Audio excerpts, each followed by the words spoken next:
আমি আপনার হাত ধরছি, এইবারকার মতন ছেড়ে দেন। বিশ্বাস করেন স্যার, আমি অনেক জায়গায় চেষ্টা করেছি কিন্তু ম্যানেজ করতে পারিনি। ঠিক আছে হাত ছাড়, দে টাকাটা দে।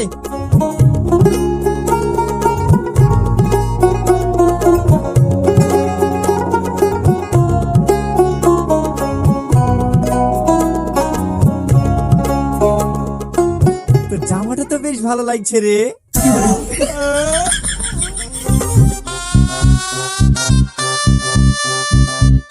ওগো, তুমি আমাদের উপর রাগ করে আছো? না না, রাগ করবো না, তোরা মহাভারত জয় করে আসলি নে, তোদের লেগে গর্ব করবো। এই, তোর গলার মালা কই রে? কেসটা একটু আগাটা করার লাগি পুলিশকে দিয়ে দিয়েছি। এই কিচ্ছু করবি? গলাটাকে ধরে বেঁধে দেবো নাকি? আমাকে কেন এরকম করছো? আমি একা দিছি নাকি? সালমাও তো দিছে। এই, তোর কানের চুরি কই রে? আমিও কেসটা আগাটা করার লাগি পুলিশকে ঘুষ দিয়েছি। খুব ভালো করেছি, খুব ভালো করেছি।